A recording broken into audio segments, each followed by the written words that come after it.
pare ci sia stata una differenza rispetto ai giocatori messi dal punto di vista tattico con la Ternana, o Del Neri gioca sempre allo stesso modo. Attenzione intanto però dalla parte opposta, Rimondini mette in mezzo, buono Scarpa, le finte, Scarpa gol! Scarpa gol! Incredibile! Pareggio 11°, numero veramente alla brasiliana di Marco Scarpa, incredibile il gol. Marco Scarpa, gol primo in Serie B, veramente la felicità del giocatore di Chioggia. Guardate le finte alla brasiliana, ha fatto fuori due difensori, palla sul sinistro e sotto l'incrocio dei pali.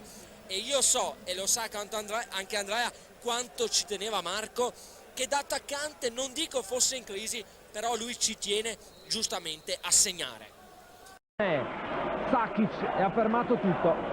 Poi vi parliamo anche di calciomercato. Dalla bandierina, Caverzan ancora, colpo di testa e gol! Gol da parte di Marco Scarpa! C'è il gol di Scarpa, 2 minuti di gioco del secondo tempo.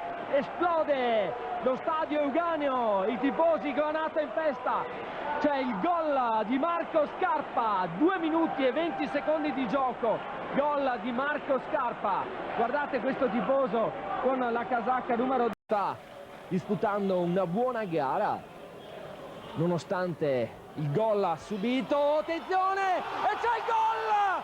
Fantastico, devo dire, da parte di Marco Scarpa! Girata di prima intenzione, veramente bellissima, che ha messo fuori causa Cesaretti. Marco Scarpa, 32esimo e 20 secondi di gioco del secondo tempo, 2-0 per il Cittadella Padova allo stadio Euganeo contro il Crotone, ed è il terzo gol stagionale per l'attaccante veneziano. 2-0, quindi Scarpa gol, è veramente ed è stato un grande gol.